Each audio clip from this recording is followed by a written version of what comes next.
Falconer X, look at him coming back in here. Appreciate you.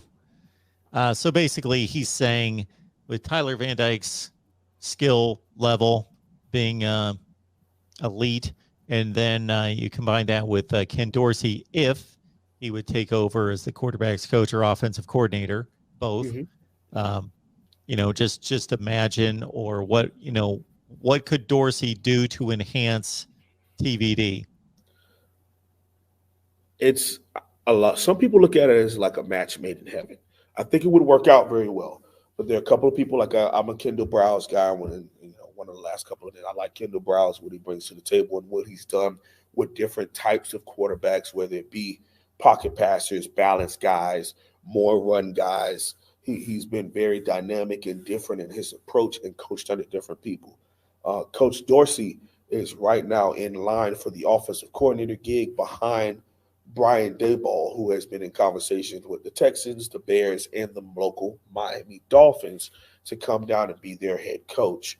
And the Dolphins also put out a request to interview him because they're going through the playoffs right now, so you have to request to interview their coaches. It's a league rule, and so rumor got out that the Miami Dolphins are requesting to interview national championship winning offensive coordinator Brian Daboll, who was there when 226 happened against Georgia. And then the person he would want to bring down with him is Kendal Briles to be his offensive coordinator. So the University of Miami might lose out on that opportunity, but the Miami Dolphins might gain that. So he wants to stay in the National Football League. I think he wants an opportunity, and what better opportunity wouldn't be to do it for your alma mater? But I think the National Football League is calling, and they're willing to promote him and give him a shot. So I think he's going to take that, him being Ken Dorsey. So to answer his question, I think it would be a really good match made in heaven, because the psychological thing about what Ken Dorsey did here at Miami is eerily similar. I remember when Ken Dorsey signed to the University of Miami, his first year as a starter, we weren't all that. Okay, we were coming off of sanctions, building things together, and slowly implementing. He started games in '99. They burned his red shirt in '99 because our quarterback got hurt in there. And he started the 2000 season, and he did pretty solid. Always should have went to national championship, but like you say, there's plenty of people you can have an argument about. Oklahoma, Washington, and Miami could all have that conversation for that spot. Uh, then in 2001 he wins it. 2002 he goes and arguably should have won that if we were a little bit more prepared and went out and played a better brand of ball instead of trying to play bully ball with Ohio State. Yeah, that makes sense. Let's play Big Ten ball with the Big Ten champs. That makes sense, doesn't it, Mark? Anyhow, I think what he could bring to the table would be a good maturation for a guy like TVD, because he went through something eerily similar. And the way that they play is also pretty similar, except for TVD has a better arm than Dorsey did. But Dorsey had leadership. He had that psychological connection with his teammates. And the term leadership gets thrown out a lot. The older guy, the loudmouth, the talker, those things are sides to the term leader, a true leader of men or women or people. Do people just gravitate to you when you stand up in front of a classroom? When you stand up in that huddle, is it absolutely silent because people are waiting for you to talk? They're on edge because they can't wait to hear what you have to say. That's a different level of leadership. And when it comes to a reserved, quiet guy, just like Ken Dorsey was, a reserved, quiet guy like TVD is, but when they go out and they put on that helmet and the mouthpiece comes out and they're about to give you the call in that huddle, they are a different man. And I think that would be a great combination to put those two together, because where TVD is right now, I think he needs a true leader to help him tap into a different level as the leader of the Miami Hurricanes moving forward. How would you rank the quarterbacks who have played at Miami since 2000? 1, 2, 3, however far down the list you want to go. Okay, so you got Dorsey, You have Berlin, Brock Berlin. You also have Robert Marv. So that's 3. Ja'Cory Harris, Stephen Morris, um, Brad Kaya, Malik Rozier, then N'Kosi Perry, Sharon Williams, De'Aaron King, and now TVD 11. Woo! That's well at the bottom of that. I forgot Kyle Wright. Yeah, I got Kyle Wright in there too, and Robert Marv. Let's put those 2 at the bottom right there. 12 and 11. Let's go there. 12 and 11 is Robert Marv and Kyle Wright. I remember them both. Okay.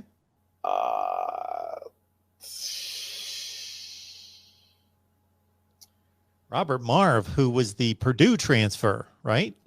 Well, he transferred to Purdue from Miami. Oh, he signed with Purdue Miami after. Gotcha. Yeah. Man. Who's 10? Rozier got to be 10. He got to be 10. Yeah, he was bad. He was real bad. 9.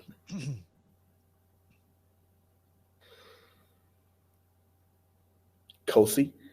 That hurts to say out loud. 9 is Jaren. 8 is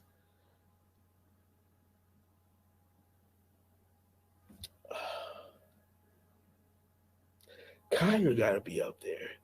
1 is going to be Dorsey. Let's just leave that alone. Dorsey is going to be 1. I guess I should climb back. Go top and then climb down because going 11 up is tough. So Dorsey's 1. Behind Dorsey, I'm going to say, for me, I'm going to say Kaya. 3, Morris. 4, Harris, Ja'Cory. 5. No. 4, De'Aaron King. 5, Ja'Cory Harris. 6, N'Kosi Perry. 7, I'm missing 2 more.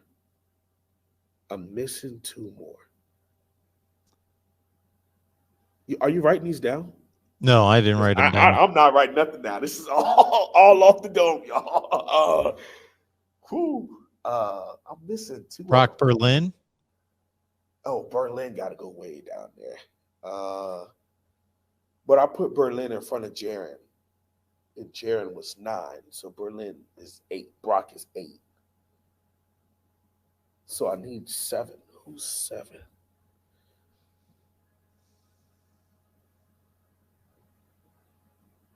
I already said Brock Berlin. No, I was actually looking up stats. I was just curious to see some numbers on these guys that I've forgotten about for a long time. You say Brock Berlin is better than De'Aaron King? Okay. I mean, hey, guess what? That's your list. I'm talking about my list, baby. Stephen Morris is up there. Stephen Morris didn't win crap at Miami, but I really love the way he played. And I love the way he played. I love what he brought to the table. I love the way Ja'Cory played sometimes and what he could have been. So that, for me, is why he'll be in the top 5 or 6, somewhere in there. Brock Berlin really turned it around his final season here. 2003, Brock Berlin, 60%, 12 touchdowns, 17 picks. The next year, 22 touchdowns, 6 picks. TBD. TBD was the other one. So TBD would be 7. That's the one I missed. All right, so now let's see if I can remember this from top to bottom. Dorsey, Kaya, Morris, King, Harris. That's 5, right? Yep, Dorsey. Yep. Kaya, Morris, King, Harris. Who was 6? Oh, I'll put TVD at 6 instead of 7. TVD at 6, Kosi at 7, Berlin at 8, Freeman. Now Freeman and Marv were down at 12 and 11. 9, Rozier. No, was Rozier 9? I thought Rozier was 10. He was somewhere down there. Jaron Williams was 9. Then Malik Rozier is 10. And then Robert Marv and Ryan, or no, not Ryan. Robert Marv and Kyle Wright will be 11 and 12. Y'all bringing up Jim Kelly. This was from 2000. We're going 2000 on. Yeah. No one. Gino Toretta, Bernie Kosar, Jim Kelly. But Robert Marv, his only season with the Canes, 9 TDs and 13 picks, 54%. He must have got a little coaching at Purdue, because 3 years later, he's at 66%, 15 TDs and 5 picks. Well, I think one of the other things that people, again, Miami has arguably should have always been a one-back system. I mean, it was brought to us by Dennis Erickson, but people continue to make those hires where we want to play great defense, tenacious defense, electric special teams, but then we wanted to be conservative on offense, which was weird. You know, with the University of Miami, why are we in 21 personnel trying to prove to people that we got the bigger stick and 2 wide receivers on the football field? You know, there's no need for that. This is a place where we should have been 3 to 4 wide with a tight end or split back. That's the only difference, whether it's 3 or 4 wide receivers, and we should have been a pure spread. Now, you could be 3-4 wide in a pistol or under center back in those days. Now, to argue that we should have been in shotgun the whole time is different, but just having a spread approach. Miami is rarely ever lacking at the wide receiver position, the running back position, the tight end position. Why not lean into those things? We lack offensive line. Geographically, we don't produce those things. Geographically, we've been kind of iffy on the quarterback position also. So why not have a system that's easy for the quarterback and easier for the offensive line in a spread approach? That's all I've been saying. So it's like 91, Miami should have been leaning into that way of thinking. But you said since 2000, so imagine Ken Dorsey playing in the spread. You know, but I say those things because you got a guy like Ja'Cory Harris, who was a 3-star, 4-star prospect, lost 2 games after being a 4-year starter at Miami Northwestern, 2 national championships in there with 3 state titles in there out of 4 years. And he was running a 4-wide, 1-back system as a freshman and calling his own plays. He gets to Miami, and we're running we got a 2-back, we got 2 backs in the backfield, 2 tight ends, 1 wide receiver. Or we go 12 personnel, where we got 1 back and 2 tight ends, 2 wide receivers. It's like, why are we doing this to these players if they have been playing in the spread since the mid to late 2000s in Miami-Dade County and in Broward County? But when they came to the University of Miami, they had to play a whole different brand of ball that didn't contribute to them being successful and being where they are. So I'm hoping that we continue to have that mindset moving forward because, Mark, I got to be honest with you, our head coach is an offensive lineman. So, and if you watched Oregon play last year, he leaned into that offensive line and he leaned into his run game very heavy. So I'm a little nervous that we could have a headstrong situation here, but he has said he wants to be multiple. And, Dorsey would bring a multiple offense here, but Kendal Briles would bring a power spread. But we run the ball, but it'll look similar to what you guys have at Ohio State, where we still going to run that ball. Yeah, we're going to go 4 wide, but we still going to run that ball, and we still going to, get us 1,000-yard back or 1,200-yard back with 10-plus touchdowns, because that's how you play the game. You got to be balanced. You can't be too run heavy. You can't be too pass heavy. You got to find that 60-40, 65-35 range. It's probably the best thing that you can do.